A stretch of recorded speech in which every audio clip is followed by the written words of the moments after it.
We're live. I'm going live. We're cooking right now. Do I need to click live on my phone? On my Instagram? No, on your stream, on your destination on here, on StreamYard. All right, now I don't know where to go for that. Oh, it say I'm live. It says you're live. I'm looking at it right now. It says you're live. Cool. Let's welcome everybody in. Everybody that's joining our live stream right now, make sure you go to brandonbarnes.com and cop these cool. Not brandonbarnes.com. Wait, what is that? My bad, Coach. By Coach B. Court Vision by Coach my B. My bad, Coach. That's a bad drop. Court Vision by Coach B. And cop these dope shades. You know what I mean? I don't think my junk live on my Instagram. Every day is another opportunity to be great. If you're on IG right now, go to Coach Barnes 2. Hit the link in his bio.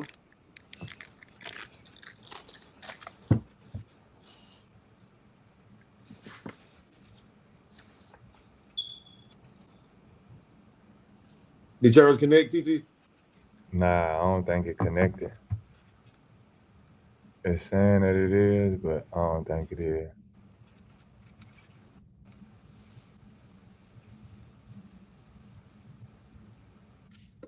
It's on your page. Check it out. Yeah, check. I'm looking from my other page. It ain't.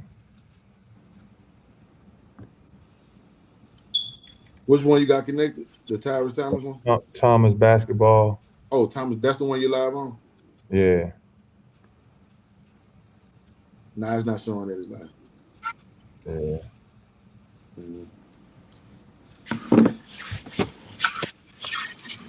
All right, let's get right to it. Let's start with the video that's going viral right now. It has 139,000 views on Instagram.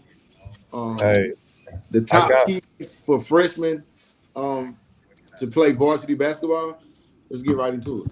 Hey, to all my freshmen who want to play varsity, and you ask, what can I do? What can I do to play varsity as a freshman? Play defense. Get all the loose balls. Come in first in all the conditioning drills. Compete. Be coachable. Don't expect the ball. Don't look for plays to be called. Hustle harder than everybody. Outwork everybody. That's the easiest way to play varsity as a freshman. So when you made that video, I'm gonna give you. I want you to react to the reactions. One guy said, "Real talk. Just showed my son this. He's about to be a freshman this year. Everybody's hitting you with a 100. Real talk. Real talk. You got to be a dog. This is the truth. Like, how do you? This is good stuff, bro. Like, how do you feel about that? Like, how do you feel about just your message resonating with parents and kids and players? I mean, for me, that's the whole reason why, I started being on, especially after talking to you and B, and I appreciate y'all for that, giving these messages, because I think sometimes, with me and my background and my history of basketball and my playing career, it's good to hear these things sometimes from people who actually walk the walk, and hear these things sometimes from people who actually walk the walk and and been where you're trying to go. So that was just one of the things that I thought was very important.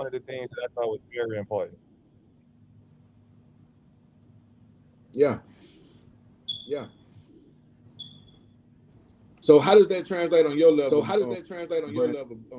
Brent?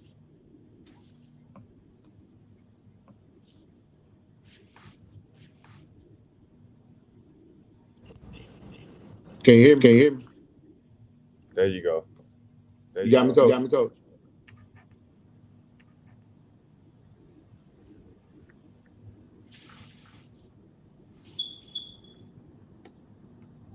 You on, T? I'm here. Brandon, you on? Yeah, I don't think Coach can hear us. See if we can get on yet.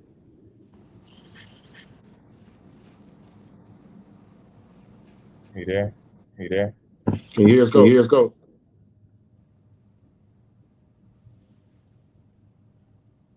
think he can help. Yeah, we just lost connection on it. Yeah. And like I was saying, Yeah. like even from being a high school coach, because what I see all the time, man, you see these freshmen come in, and Mm-hmm.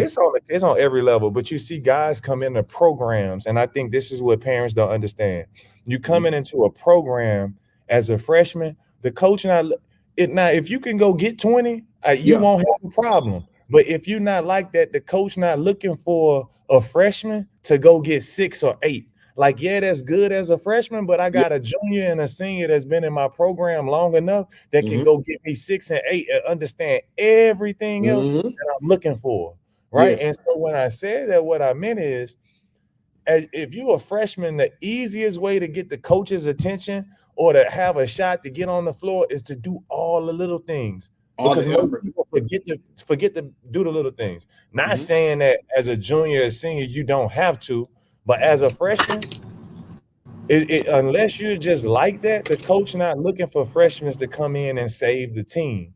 As a freshman, if all you could get is 6 or 8, that's not enough. Because I Mm-hmm. can have the junior and senior give me 6 or 8 and still understand everything else that I need in totality. Right now, if you're a freshman and you don't go get me 17 to 20, we talk that you're not. This conversation is not for you. Right. But you still have to do those things. So again, just from playing at the highest level and then now coaching, being in the coaching realm, I just felt that was imperative for people to understand. Like, coaches, unless you just like that, coaches not looking for freshmen to come in and run the team offensively.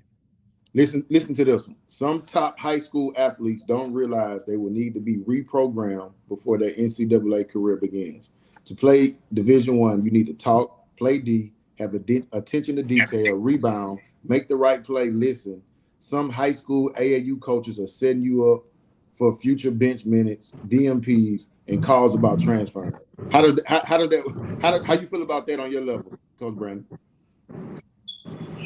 I mean, I think it's true. I think there's a lot of, there's a lot of AAU coaches and there's a lot of people that's kind of like selling these kids some dreams. And when they sell them the dream, they don't really tell them like the process of how to get to that dream. So them kids Mm-hmm. come here and they sit on the bench and them kids don't be successful at this level. So, that's kind of like, I mean, that's true what whoever said that, that's true, because you got Mm-hmm. like that, you don't really know what it takes to be successful at this level. You actually like in it, you know. And then the guys that are we getting solid for that actually did it. We're the one that getting solid. We're the one that people not really listening to as much. Mm-hmm. That's going on right now. All right, that's a good segue into your video. Let me pull your video up real quick so we get some reactions to this. So you have to perform. This is a performance-based business. Coaches don't win, they get fired. Players don't play, they get benched. They get cut. It happens. That's the business. That happens. And then the higher the levels, it's going to get worse. In the NBA, if you don't play well or you don't do what them people say, they cutting you. Like, they fining you. They doing all kind of stuff, man. It's an investment. So, parents, you made an investment in your child. If you think that they can make it, you better push them. You better push them harder. Now, talking about, oh man, they if they want to do it, no. If you've invested money and they have talked about they're gonna play, you better push them to either they become who they're supposed to become or they quit. One of the two things got to happen. You can't just let them float along and then you are the advocate for them about going to college so that you can, get them or help them get a college scholarship, and they don't even care. They don't even participate in their own success. It can't happen. That's good content, by the way. So yeah, let me get your reaction to that, TT. Hey, how you feel about that? Man, it's like I'm glad he said it like that, and he says it, more eloquently than I can or I have in the past. And I try to tell people like, man, this is hard. Like people ask me like, man, what was it like playing in the NBA? Like, it's hard. It's hard work. Like, it's hard, right? So as a coach, as a trainer, as a mentor, as a whatever you want to call it, Uncle OG, like I would be lying to you, fooling you, and doing you a disservice if I let you float through. Yeah. Right. Yeah. Because we're not even gonna get into the guys that just got naturally God-given talent, right? But it's hard, right? So if you not like that already, you have even less room to float. Mm-hmm. Right. If you like that, you got no room to float. And if you not like that, you got even less room to float. Like, because it's hard. Like, it's hard. It's Yeah. hard. It's hard. And people every day, it's like what is it? Like the lion and the gazelle every day. Yeah. Who wanted the bet? Who wanted the You most? gotta run every day when the sun wake up, you gotta run to eat to survive, and you gotta run to not be eaten to survive. Like every day. Every day you gotta be both the lion and the gazelle. You gotta chase somebody, and you gotta know that somebody chasing you every day. Yeah, that's for sure. So like it when coach say that, and that's coming from a coach. That's coming from a coach. That's coming from a college coach right now. That's telling you like every day you gotta do this. Like you can't expect your kids to. And for me, coming from the high school level, you see it. Parents who want it easy for their kids, and it's like nah, you better let them go through that adversity now. You better let them hit their head now. You better let them figure out that mama and daddy can't save them, because if they're blessed to go off to college, ain't nobody listening to mama and daddy no more. Ain't Mhm. nobody picking up their phone call for an hour listening to you no more. Man, nobody doing that. Oh, you want to leave? Go, bye. Portal open. Yeah. Even more, portal open. The transfer portal is open. Portal open, baby. So man. Let's talk about this. Hey, let's talk about the transfer. I got a video reaction for everything. Let's talk about the transfer portal. Coach B, you back? You there? You back, Coach? You want to wait? I think I'll wait before we react. Before we react to this. But yeah, Coach, like it's like parents just don't understand. Like I understand that's your baby, your baby, your baby, but we gonna have some reality here at some point. At some point, we gotta have some. Your baby ain't. If your baby ain't named in that top 100 that them people throw out, shoot, it's gonna be tough. It's gonna be tough. You might want to listen to somebody who know what they talking about, and not basing it off their emotions and the dollars that they done spent. So all right, B, you back? Can you hear us?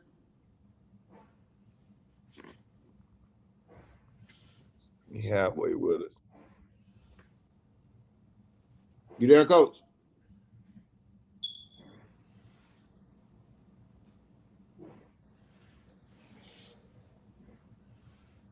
My connection bad right now. Yeah, I see. It's bad. We got you going in and out. You said what now? Can you hear us? I can hear you. Yeah. Okay. We was gonna react to the transfer portal video. Okay. All right. The high school player and the high school coach, and understanding that recruiting has completely changed in the last 5 or 6 years. High school players need to understand, and college coaches need to adjust to this as well. The old conversation of it's not a 4-year decision, it's a 40-year decision.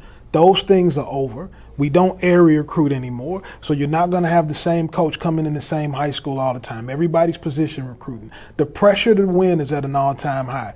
I talked to a group of kids that were on their way to the Under Armour camp in Nashville last week, and I told them this. You need to find a place where you can go play as fast as you can.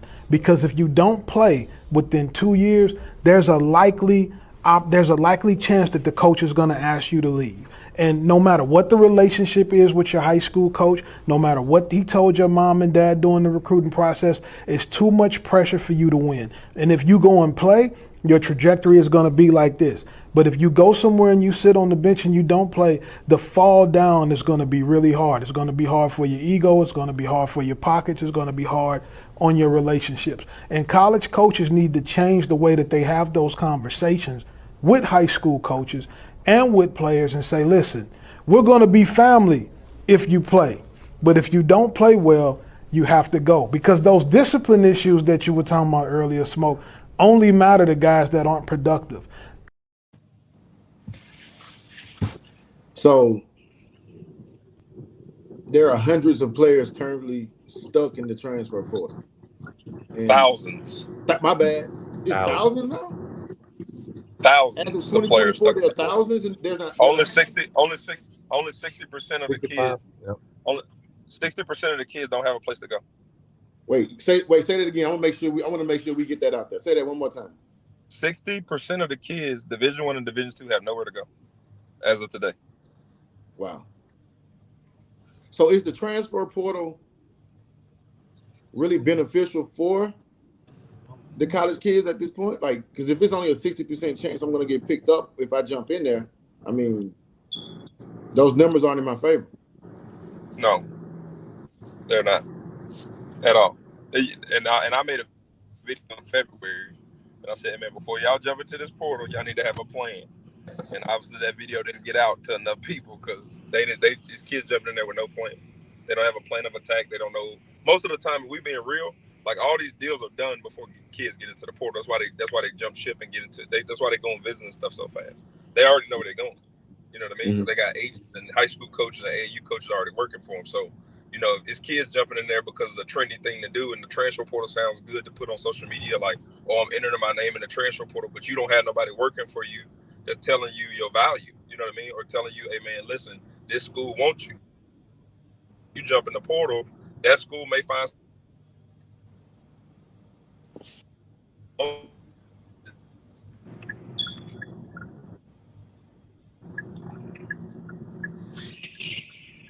Yeah, it went out again on us. Can you hear me? I said that's happening to most kids. Most kids, what's happening to them is they're getting stuck in the portal because somebody is advising them to get into the portal because they talked to one coach or they talked to a couple coaches that said, oh, yeah, we'd be interested, but it's set in stone. And then they get into the portal, and then the coaches find somebody else that they like. And now you're stuck. And that's why there's a lot of kids in the portal stuck. They're getting bad advice. And that's why we're doing this. You know, that's why we're starting this live stream so we can, put the right advice out there for kids, and they can get it from credible sources.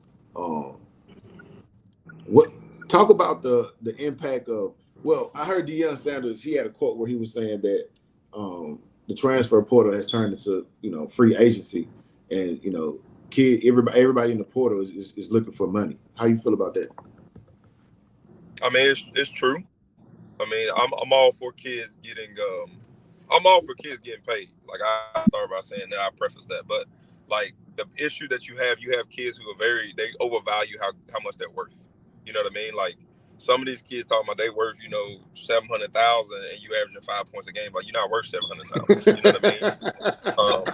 No, but it's a real, like, you laughing, but it's a real thing. Like, you got kids demanding money, asking money they're unproven at this level. You know what I mean? So it's just kind of it's a big delusion in what's going on now. And then the bad part about it is, like, all these kids are in comparison to their peers. So they're like, oh, well, my boy that I play AAU with getting 150, so I got to be worth 150. It's like, no, your boy nice. You know what I mean? Yeah. Your boy's a dude, so he gonna get 150. He gonna get 650. You not like him. Mm-hmm. You know what I mean? Mm-hmm. So you're not like them, so you're not gonna get the same amount of money that they get just because you played on the same AAU team, or even because you feel like you the same star as that person. Like, the value is based on how good you are, number one, and then the value that you bring to that program, and everybody's value not the same. All right.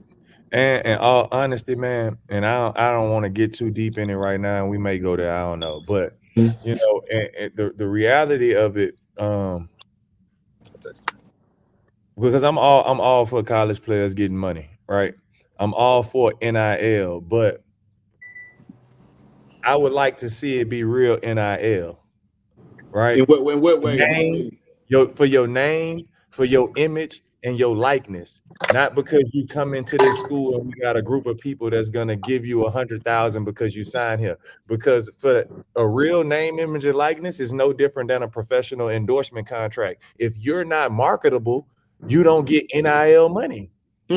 If your Think name, about it. image, and likeness doesn't bring a return on my investment to you, you don't get NIL money. That's what a name, image, and likeness deal is. It's not because you come in here and you the best defensive. If that was every professional athlete would have their own signature shoe. You don't, because you don't demand that. Your brand isn't strong enough. Every professional athlete doesn't get the same endorsement deals because their name, image, and likeness does not hold the same weight. Okay. Okay. Right? Like Yep. your on-court value, your on-court performance does not hand in hand. It adds value to your marketability, but there's people who's marketable and don't have the same game. Right? Yep. Like, so that's really what an NIL should be. It's not because you come in. So you got to think about it. It wasn't that the people weren't mad with the NCAA that kids weren't getting paid to come to school. They were mad that kids couldn't sell their own shirt with their own image on it and make money, but other people could. Yeah. So Yep. if your name, image, and likeness can't sell 1,000 t-shirts, if 1,000 people won't buy a t-shirt with your face on it, why does a school need to give you $100,000? If you Don't can't do sell them like that, Tyrus. if you can't sell Don't do them 1,000 like that, shirts, man. Wait, say that again. Say that. Say that. if you can't sell 1,000 t-shirts with your face on it for $25, $50 a pop, why should a school give you $100,000? Because you obviously, your name, image, and likeness isn't worth $100,000. That's the easy. If you want to test your value on NIL, put your face on a shirt and sell it. Yeah. And now tell a school this is my NIL value. But if your name, image, and likeness alone on a shirt, if you can't sell 1,000 units, you don't deserve $100,000. Speak on it. If we want to break down name, image, likeness. Wait, let me and to add to that. Let's do this right quick. I'm gonna do. I don't like pocket watching, but I mean this is public information. Bronny James, okay, $3.7 million N.I.L evaluation. He can put his And most kids not put his Bronny face James. on the 1,000 shirt. The man's dad. The man. Yes. So regardless of how but his dad is LeBron. Like he's been marketable since he's been a kid. And that's the thing. He's marketable. Mm-hmm. So it doesn't matter that it's 3 points. He can sell. He has shown that at Sierra Canyon he will pack out an arena. Yeah. He's shown that his brand alone, regardless of how we feel about him, his brand will sell out an arena. So guess what? His NIL evaluation is on point. It might be short. It might be a little short. I'm gonna give you the top 3. Here's number 2. Cameron Boozer, $2.2 million in N.I.L. That is an NBA player, one of the best players in the country, of course. Coming in third. Go ahead. My bad, B. No, I was just saying, of course, like them NBA guys, like their kids are gonna get paid. Like they're marketable. Bronny James was on commercials when he was 15, 13, 14, 15 years old. Chris Paul's son, when his son come up, gonna be worth money. The man is on State Farm commercials right now. Already, you know what I mean? And so how can we sit there and argue that them kids not gonna get money? They get money. They're gonna get bread. Like they're marketable. They're people's kids. You know what I mean? They're superstars' kids, so they're gonna get money. They are marketable, and their valuation is real. All right, it's no different. It's no different than Blue Ivy. She's on tour. She's a superstar's kid. Like that's how it works. She's marketable. Everybody wants to see her. Okay. Well, here's one who parents aren't superstars. Hansel Emmanuel. Yep. He's marketable. Everybody buys the story. It's marketable. 1.2 million N.I.L evaluation. He's marketable. He got to deal with Oakley's. He got to deal with Oakley shades. He got real deals, bro. Like he got real. Like what Tyrus is talking about. Like it's pay for play right now. Like it's not true NIL. It's pay for play. It's not true NIL. It's not real. It's not the true sense of the word. Like when we were in college, man, we couldn't even run a camp. We couldn't even run a camp with our name on it. B, can you explain pay for play? Pay for play. What the term we talk about pay for play is, man, we paying the kids to come to school here. So if I'm a booster whatever school A, and I want the top player to come into my program or to come to our program to help that coach, I'm gonna make sure that he's taken care of. So it's pay for play. It's not I'm gonna That's get what he paper. needs. You know what I mean? Right. Like that's what it is. What does he need? Okay, we're gonna give it to him so he come play. Now this is not to me, it's not an old system. It's been going on forever. Like if you know college Right. They athletics, it's just been brought going it on above the forever. So it's not table. So, yeah. They didn't exactly. they didn't make NIL available. They just brought the underground above Yeah. table. Right. So Yeah. like it's like when you look at Angel Reese. So people be like, man, college kids shouldn't be making that money. She should, because her money didn't come from a collective. She got Yeah. Reebok. She got like, so when you're right. So we talking about these guys who, if you want if I'm giving you $500,000, but you can't, a national brand won't pick you up. You have no N.I.L evaluation for real. No That's doubt. just how much they paying you. Yeah. No doubt. So if you're getting 500,000, you should be able to you should have national recognition, right? So it's like if you're not a household name, you shouldn't be getting that type of money. And Because if some of these you're a dudes get household money, you're like, who name, are they? Like right? you like, who is that? That's all. That's all, Like, right? and And so, that's not being in a disrespectful way. You like, I don't even know who that kid is, where he come from. You know what I mean? But right, they get in the bag. it's not disrespectful at all. But if you Yeah. talk about name, image, and likeness, if Yeah. I say who are you, you have no N.I.L evaluation. Angel Yeah. Reese is a household name. Without playing, you could talk about Bronny James stats. His name is a household name. He go by Bronny. You know who Bronny is. He not LeBron James Jr. no more. He's No doubt. Bronny. He's Bronny James. Yeah. Right? No doubt. Like whether regardless of how you feel about basketball, women's basketball, you know who Angel Reese is. You know who Caitlin Clark is. You know, right? Yeah. So it's like that's And one of the hottest marketability. topics, one of the hottest topics when the NIL came about was that like the NCAA was like, well, it's gonna hurt women. No, the women gonna make more of a bag than the Yeah, men. That's what they're people not more talking Yeah. about. marketable. Livy Oh, yeah. Dunn, the gymnast, there was that Livy Dunn, the Cavender twins, like they get into a bag. So like they like really the true NIL, if you really want to make this real money, man, you better get your social media right. Yeah, you better get your social. And just being my real language to now. you know and you your better get social your media image right. You know, you Your better look image, like the your type. You social better media, look all like the that. type of money. You Clean know, up your and I social can tell. media. I tell kids all the time. I got drafted at 19, and the one mistake I made was having a lot of tattoos as young. Because now I can't be the baby face. I'm tattooed up, so I can't get certain marketing dollars because I don't look the part. Yep. Right? You know what I'm saying? So like, you gotta look like what you want to be. Yeah. Yep. Right. So like you say, you want to be marketable, you better make yourself marketable. You better look like something. So guys, speaking of marketable, let's talk about the most marketable athlete in the game right now, men or women. Let's check her out.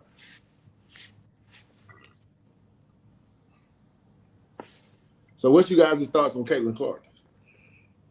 Man, I made a tweet. Yeah, I made a tweet on Caitlin Clark yesterday. Caitlin Clark is really, she's extremely good, right?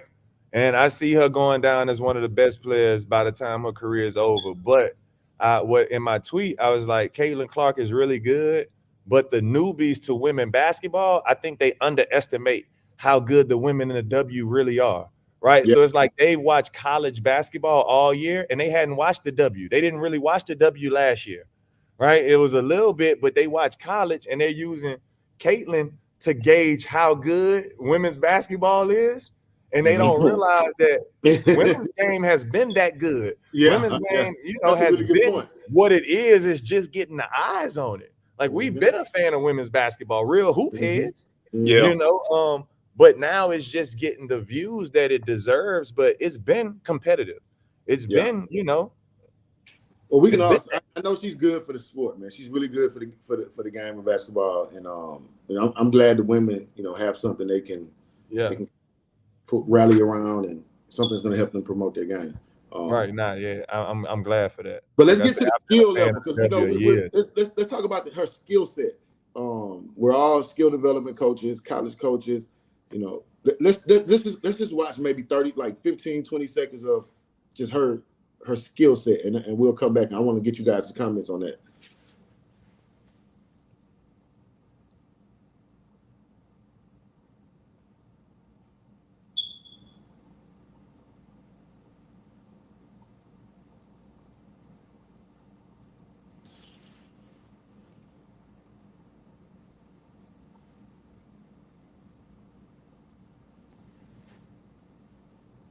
So yeah, let's talk about like her skill level. Like you see how she makes that pocket pass.